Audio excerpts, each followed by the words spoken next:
Bismillahirrahmanirrahim. Assalamualaikum warahmatullahi wabarakatuh. Sampurasun nepangkeun wastapun Putri Arini Nurfatonah di SMA Hiji Katapang. Di dieu simkuring bade ngadugikeun biantara anu temana Pancasila salaku dasar negara. Bapak Ibu girang pangajen nuku simkuring dipi hormat, oge sadaya pamilon nuku simkuring dipi cinta. Alhamdulillahirabbil alamin. Assalatu wassalamu ala asrofil anbiya'i wal mursalin wa ala alihi wa sahbihi ajmain amma ba'du. Daya kecap nu pantes dikedalkeun iwal timanjatkeun puji sinareng syukur ka Allah Subhanahu wa taala. Puji kali syukur hayu urang panjatkeun ka Allah Rabbul Ghafur anu tos maparin urang kanikmatan nu moal tiasa kaetang. Oge teu heula sholawat sinareng salam dugi ka dicurah limpahkeun ka junjungan urang sadaya Habibana wa nabiyana wa maulana Muhammad sallallahu alaihi wasallam. Asa kagunturan madu kaurugan menyan putih.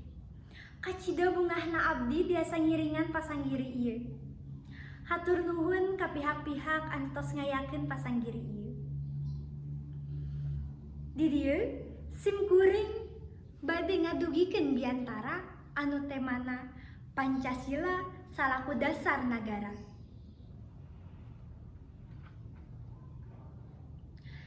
Tanggal 1 Juni dipieling poe lahirna Pancasila.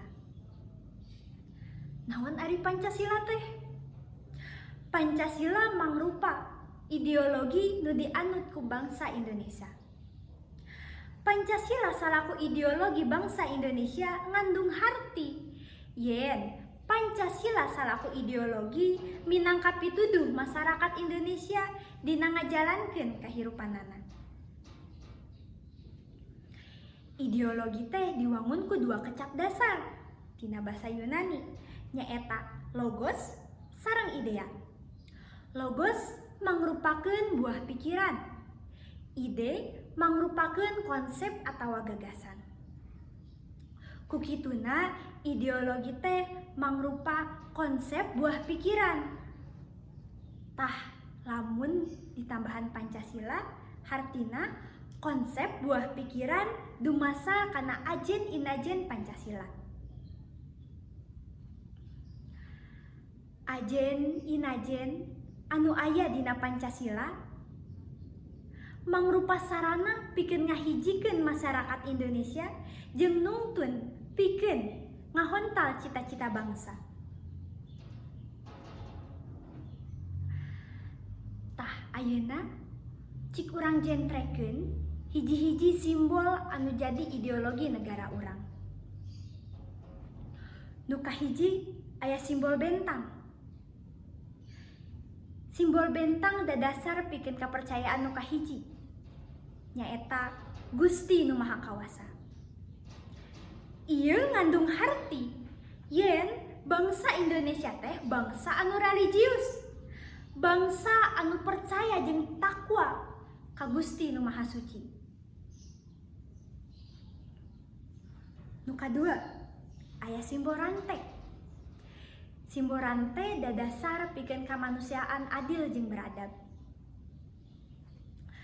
Rante nu 17 tur disambungkeun silih teu pegat mangrupakeun lambang pikeun generasi nu aya terus turun tumurun.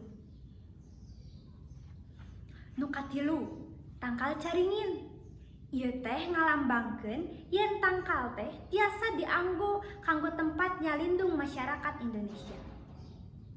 Hartina sakumna bangsa Indonesia bisa jadi papayung negara Indonesia. Nu kaopat aya lambang sirah banteng. Ieu ngalambangkeun demokrasi anu dipimpin ku hikmah dina permusyawaratan perwakilan. Nu kalima aya lambang pare jeung kapas. Ieu jadi lambang kasejahteraan jeung karaharjaan bangsa Indonesia. Ti dieu bisa dicindetkeun kunaon Pancasila teh bisa dijadikeun ideologi dasar negara urang. Nyaeta kusabab ajen inajen anu aya dina Pancasila sarua jeung ajen inajen luhung budaya bangsa Indonesia. Ajen inajen nu aya dina Pancasila geus aya tur lila dipake di kahirupan sapopoe. Cunduk waktu anu rahayu ninggang mangsa anu sampurna nitih wanci anu mustari. Panginten sakieu wae ti abdi, hapunten pami aya kalepatan. Abdi gaduh sakedik sisindiran. Nyieun wajib jeung noga dijieunna bari sila. Hei kabeh para pemuda, cekel pageuh Pancasila. Hatur nuhun. Wassalamualaikum warahmatullahi wabarakatuh.